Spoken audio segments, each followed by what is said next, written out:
여러분 안녕하십니까? 이 시간에는 사무엘상 2장 말씀 중심으로 드리겠습니다. 출애굽기에 보시면은 출애굽기 14장에 이스라엘 백성들이 애굽에서 하나님의 능력으로 애굽의 왕의 권세에서 벗어나셔서 자유함을 받고 이제 조상에게 약속하셨던 젖과 꿀이 흐르는 그 가나안 땅을 향하여서 걸어 나오던 이스라엘 백성들 얼마나 기뻐했겠습니까? 얼마나 감사하고 얼마나 즐거워했겠습니까? 그렇죠? 그래서 가는 길에 홍해를 앞에 두고 거기에 장막을 치고 있는데 뜻하지 아니한 애국 군인들이 무장을 하여서 저들을 향하여서 달려오는 것을 보게 됩니다. 그것을 보았을 때 조금 전만 해도 소망이 넘치고 하나님께 너무 감사하고 하나님의 능력을 서로 나누고 기뻐하였던 마음이 삽시간에 다 변해버립니다. 어떻게 변하여졌다 기록되어 있습니까? 두려움으로. 저들을 잡으러 오니까요, 두려움으로 변해지죠. 그리고 또 조금 더 가서는 하나님을 원망하게 됩니다. 왜? 우리가 애굽에서 그래도 살고 있는데 이곳까지 여기에서 우리를 다 죽이려고 하신다고 하는 하나님에 대한 원망을 하게 됩니다. 사람이 그렇게 됩니다. 우리들도 똑같습니다. 그 사람이나 우리나 똑같습니다.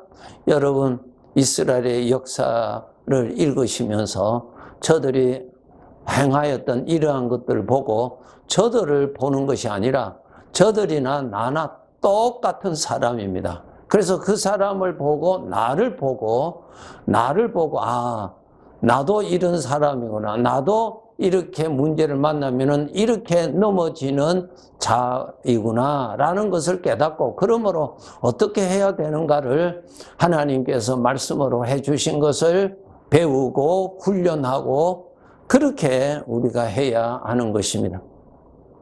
그래서 저들이 원망하고 하나님을 원망하고 근심에 가득 찼습니다.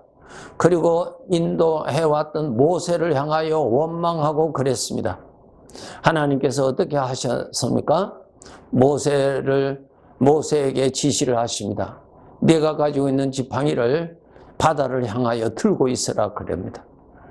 그것을 들고 있으니까 하나님께서 아주 세찬 바람을 동원해서 그 홍해에 물을 갈라내서 길을 만듭니다. 하나님의 능력이죠. 길을 냅니다. 그 바람이 얼마나 강했으면 바닷물이 갈라지겠어요. 아주 강한 바람을 하나님이 사용하셔서 길을 내시고 아주 뜨거운 열기로 그 바다 땅이 젖어져 있는 땅을 마르게 만들고 그 위로 이스라엘 백성들이 지나가도록 그렇게 하셨습니다. 놀라운 광경이죠. 하나님의 능력 안에서 저들이 나갑니다. 홍해에 생긴 그 길을 통하여서 바다를 건너갑니다.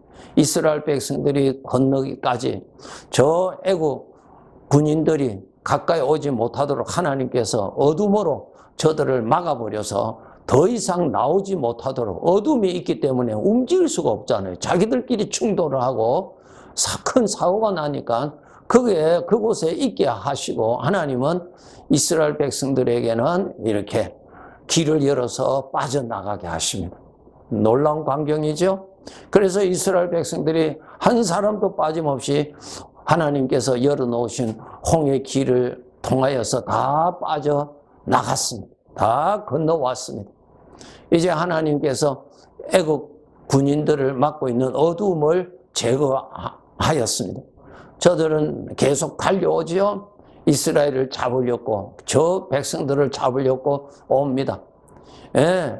그 바닷길로 들어오지요. 들어옵니다. 들어오는데 이스라엘 백성들이 마지막 사람까지 다 나온 다음에 하나님께서 바람을 잠잠케 해버렸어요. 그럼 어떻게 되겠어요? 바닷물이 합쳐져서 애국 군인들이 수장, 그냥 그 바닷물에 다 빠져서 죽는 큰 기적을 이스라엘 백성들이 저들의 눈으로 보았습니다. 그것을 보고 또 저들이 어떻게 했다고요? 하나님을 기뻐하고 하나님의 능력이 크시다는 것을 저들이 눈으로 보았기 때문에 저들이 춤을 추면서 하나님께 영광 올리고 하나님의 능력에 감탄을 하고, 그리고 나서 또 하는 말이, 이러한 하나님이 우리를 가나안 땅까지 능히 인도하시고도 남겠다고 하는 하나님에 대한 믿음이 충만해졌습니다. 이것이 바로 출애굽기 15장을 읽으시면 잘 기록되어 있습니다. 얼마나 감격했겠어요? 그리고 하나님을 믿는 믿음이 얼마나 충만했겠어요? 이런 하나님이 우리와 함께 하시는 것 감사하고, 이러한 하나님이 가나안 땅까지 인도해 주신다고 하니까 너무너무 저들이 감사했어요. 하나님께 영광을 돌렸죠? 네, 그렇게 했습니다. 자, 이제 하나님께서 계속 인도해 나가시는데 며칠을 갔습니다. 며칠 가니까 이제 마실 물도 없었습니다. 그래서 찾은 것이 물을 찾았는데 그 물은 사람이 마실 수 없는 아주 죽은 물이었어요. 자, 그랬을 때 이스라엘 백성들의 마음이 싹 바뀌어집니다. 네. 우리가 무엇을 마실까? 마실 것도 없고, 우리 먹을 것도 없고, 여기서 우리가 다 죽겠다는 것입니다. 우리도 죽고 내 사랑하는 자식까지도 다 죽겠다고 그냥 저들이, 바로 며칠 전만 해도 하나님을 그렇게 믿었던 저들이 완전히 정반대의 사람이 되어서 여전히 하나님을 원망하고 여기서 죽겠다고. 마실 물이 없으니까요. 마실 물이 없으니까. 저들은 거기에서 그 다음 16장에 보면은 먹을 것이 없어서 속절없이 거기에서 굶주려 죽게 됐거든요. 그러니 원망하고 하나님을 원망하고 아주 불평하고 그냥 그랬습니다. 그러한 내용이 출애굽기 15장과 16장을 읽어보면 나옵니다. 여러분, 여기에서 우리도 똑같아요. 우리 하나님의 자녀들도 하나님의 은혜로 응답을 받고 어려운 문제를 해결을 받고 하나님의 은혜로 평탄할 때는 찬송도 나오고 감사도 나오고 간증도 나오고 기뻐하고, 하나님은 나의 아버지라고 정말 두 손 높이 들고 예배도 하고 합니다. 그런데 어려운 일을 겪고 어려운 일이 풀어지지 아니하고 그 어려운 와중에 거기에 내가 있을 때 내 마음이 서서히 불신이 들어오고 불안이 들어오고 근심이 들어오고 여러 가지의 사망의 생각이 스며듭니다. 네, 밀물처럼 들어와요. 그러면은 하나님을 불신하는 생각이 나의 마음을 지배해버려요. 그러면은 믿음이 있던 이곳에 불신이 가득하고 하나님을 기뻐했던 내 마음이 변하여서 하나님을 원망하고 환경을 탓하고 불평하고 불만스럽게 말을 하고 그러한 사람으로 바뀌어집니다. 왜 그럴까요, 여러분? 우리 구원받은 자들 정말 깨달으셔야 됩니다. 여러분, 나 자신이 어떠하였을 때에 우리가 구원받았습니까? 죄의 종이었을 때, 죄의 지배를 받고 죄가 주는 생각대로 그렇게 믿고 죄가 주는 생각대로 근심하고 걱정하고 불평하고 안 좋은 생각을 품고 그렇게 살았잖아요. 누가 그렇게 했습니까? 죄가 나에게 그렇게 나타나는 대로 그것을 100% 믿고 죄의 것을 믿고 죄의 것을 사랑하고 죄의 것을 누리고 살았잖아요. 여러분, 죄를 믿고 죄의 것을 누리면은 그 사람의 마지막 영혼은 어떻게 됩니까? 죄의 삭선 사망이요. 영원한 사망에서 영원한 사망의 고통 속에서 살아야 되는데 이러한 사람을 하나님이 불쌍히 여겨주셔서 그 죄의 종에서 건져주셨어요. 자유해 주셨어요. 여기서 알아야 될 것이 죄가 죽은 것이 아니에요. 죄와 나와의 관계를 하나님께서 자유해 주셨습니다. 이제 자유를 받았어요. 자유는 받았지만 죄는 살아있어요. 나는 자유는 받았지만 이제는 죄의 종은 아니지만 여전히 죄는 나에게 침투해서 나를 속일 수 있고 그럴 수가 있지. 얼마든지 있을 수 있습니다. 이러므로 우리가 어떻게 해야 됩니까? 하나님께서 나를 구원해 주시고 그대로 두신 것이 아니라 이스라엘 백성들 광야 생활할 때 하나님께서 구름 기둥과 불 기둥으로 같이 계셨죠. 구원받은 우리들에게 우리 주님의 영이 우리와 함께 계세요. 함께 계세요. 왜 함께 계십니까? 이제 우리를 인도해 가셔야 되니까. 왜 하나님의 인도가 필요합니까? 죄가 있으니까, 죄가 나타나니까, 죄가 와서 또 나를 속이고, 죄가 나타나서 옛날 습관대로 나를 또 미혹해서 나를 학대하고 나를 이용하려고 하는 죄가 있는 곳이기 때문에 주님이 항상 같이 계셔서 우리를 인도하십니다. 주님께서 말씀하셨죠? 나는 선한 목자라고. 양에게는 목자가 있어야 되지 않습니까? 목자가 없으면은 양을 공격하고 자기가 먹으려고 하는 이 늑대들이, 이 들짐승들이 있기 때문에 목자가 반드시 있어야 됩니다. 그렇기 때문에 우리 구원받은 자들에게 우리 주님께서 성령으로 함께 계십니다. 함께 계세요. 그래서 여러분에게 어떠한 죄의 생각이 나타날 때 이 죄가 나를 괴롭히려고 나를 넘어뜨려고 왔구나 하는 것을 감지를 하셔야 돼요. 소리를 들으셔야 됩니다. 죄에서 오는 생각이 여러분의 마음에 걸린다고요. 그게 들어온다고요. 그럴 때 여러분 그 죄를 따라가서는 안 됩니다. 갈라디아서 5장 1절에 있는 것처럼 우리 하나님께서 우리를 자유케 하려고 죄에서부터 자유함을 주셨으니 믿음에 굳게 서서 종의 멍에를 매지 말라 그랬어요. 그 죄가 와서 죄가 주는 생각, 옛날에 내가 즐기고 내가 믿었던 그 사망의 생각이 또 나타나요. 또 나타나요. 나는 종이 아니기 때문에 그가 나를 억지로 끌고 갈 수는 없어요. 그러나 나를 유혹해서 내가 그를 믿고 그를 따라가도록은 그는 그 일을 하는 것입니다. 그래서 우리는 이제는 죄가 나타나는 것을 경계해야 되고 죄를 따라가면 안 됩니다. 죄의 생각을 따라가면 안 됩니다. 죄의 생각을 가슴에 품으면 안 됩니다. 품으면은 반드시 사망의 덫에 걸려서 고통합니다.